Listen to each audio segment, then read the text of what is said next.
Ndibuyile ke no-part 4 kaNokhaphetshu. UNokhaphetshu ke ukhumbule uba unomxoxozi ongumzala wakhe uthwelwe. Uyazibuza uNokhaphetshu uba kutheni le nto wonke umntu epholile ngale nto. Ngelo xesha elo ke unomxoxozi ebena-14 years. UNokhaphetshu lona ubena-14 ezobamba 15. UNokhaphetshu una-13 uzobamba 14. Imhluphe le nto uba kutheni le nto wonke umntu epholile ngale nto. Kutheni le nto bebona le nto inormal umntana omncinci kangaka kuthiwa uyokwenda. Uyayiva? Uthe esajonge loo nto ke ngoku uNokhaphetshu, hayi ubomi buqhubeka ubomi. Uthe uNokhaphetshu esabukele loo nto leyo. Uthe uNokhaphetshu esabukele loo nto leyo ke ngoku, kunabantu abamane bezoxokozela apha kuwabo ke ngoku. Kungomnye uDisemba ke ngoku, upasile uNokhaphetshu esikolweni. KungoDisemba, usewugqibile unyaka, uhlala nefemeli yakhe, eyakulotatakhe. Abantu bemane beyothetha apha esibayeni, qha akayazi uba kuthethwa ngantoni. Ngenye imini ke ngoku ayibuza omnye umzala wakhe omdadlana kuye, isisi, kutheni abantu aba bemane bephithizela apha? Ngelo xesha unjani ke ngoku uNokhaphetshu? Urhonorhono, unezilonda, kuthiwa amanzi waphayana wamthandi.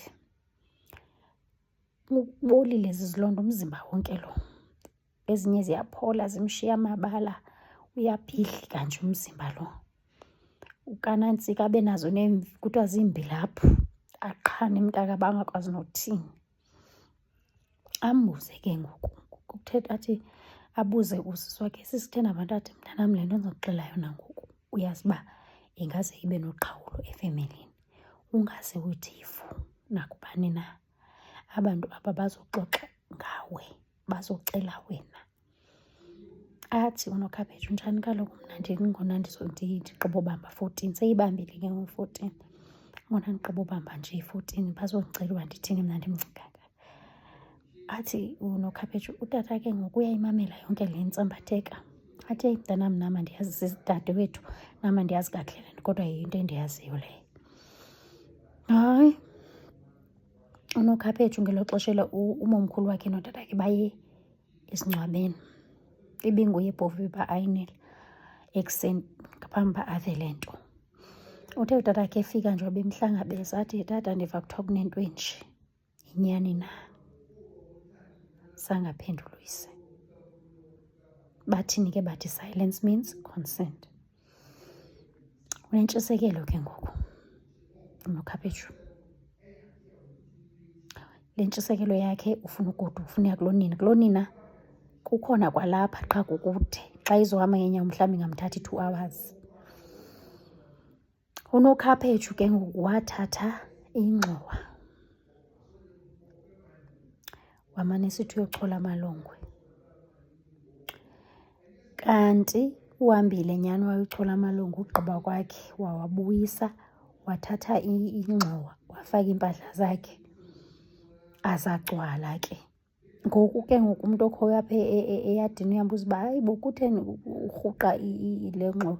Uthi ndisayogcwalisela amalongwe yam. Uthi uyambuza ke ngoku uba ke ngoku utheni ungakhuphi la ugqiba kwakho. Uthi ndifuna ubuya nawo igcwele ngoba ndiyazi nisowashiya nizophinde niwabase. Wazimela kanjalo ke uNokhaphetshu, wayishosholoza waya kulonina. Into eyamthatha about 4 hours uba makafike ngoba kaloku uqhanene, unezilonda, uneemvilaphu, unayo yonke le nto. Uthi asohamba ziphinde zihambe zimfimfe ezi zilonda zakhe apha endleleni. Wathi xa efika, wafika utamkhulu wakhe esaphila, nabantwana bakamomkhulu wakhe ecaleni kamamakhe besaphila. Hayi nyhani, afika ayitsho le nto uba kukho ingxaki nje. Aba ke ngoku utata kaNokhaphetshu uyiqondile uba uNokhaphetshu uzimele kulonina. Wathumela oodade bakaNokhaphetshu ekuseni uba mabahambe bayomfuna. Bafike ababethwa, bathukwa, bethuke barhawa ihlathi, enza into enje kwatsha kwacima ntontontoni. Uthi uzomkhangela ngoku umntana ubusuku bonke becinga uba umntana uphi. uNokhaphetshu kafika acela imali. Ucela imali kutamkhulu wakhe uba ucela ukugoduka aye kunina. Athi utamkhulu wakhe, hayi ke mntanam ndirhola kule veki zayo, funeka ulinde ngento ndirhole kodwa ndiza kunika. Utamkhulu wakhe ke ngelo xesha ibhasi ke uNokhaphetshu yayi-150 ukuze eGoli. Utamkhulu wakhe wamnika imali engange-200. Kule mali lena kufuneka etyile kuyo wafika nyani wafika nyani uNokhaphetshu waza kunina. Wafika unina engasaqumbanga,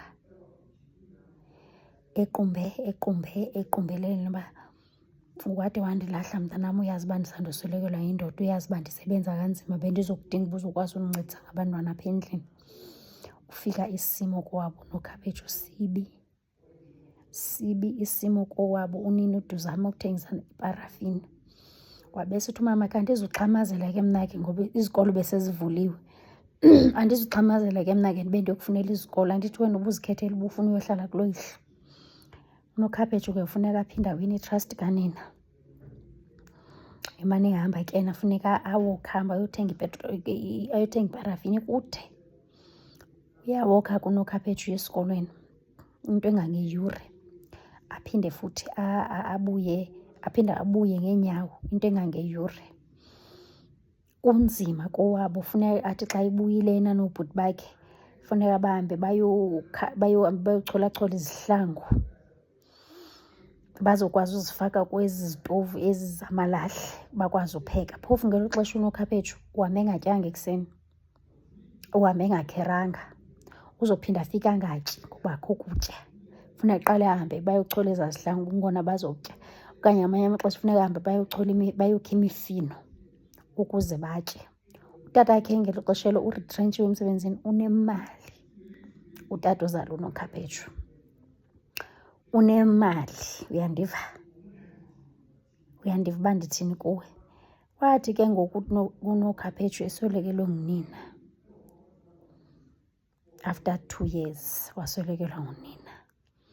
uNokhaphetshu ngoba inamba katatakhe wayeyazi ngentloko, wamenzela i-please call, wamxelela uba umamakhe akasekho. Uyise wathi oh. Hayi, uNokhaphetshu wahamba nyani wayingcwaba unina ngoba ezixelela uba bakufitshane ngabantu belali enye. Xa ilali enye kodwa basondelelene. Wayemane ephakamisa intamo uNokhaphetshu ecifa uzombona uyise, zange ambone. Abuye ke ngoku uNokhaphetshu. Xa ebuya uNokhaphetshu ubuya ukhangelana noyise futhi amenzele i-call back. Wathi uyise xa wathi imini uNokhaphetshu wazixelela khona uba ugqibile ngalo mfo, wathi emfowunela wathi uyise, ufunani, undifunani mntanandini? Sukela loo mini ke uNokhaphetshu wazazi uba yena oyena tata wayenaye akasaphili, wasweleka. Lo ambonayo akamazi futhi ufune nokumtshatisa emncinci and akamkhathalelanga. Wabona uNokhaphetshu uyayazi uba funeka ahlukane nalo tata ngoba kucacile uba akazamthanda kwasekuqaleni.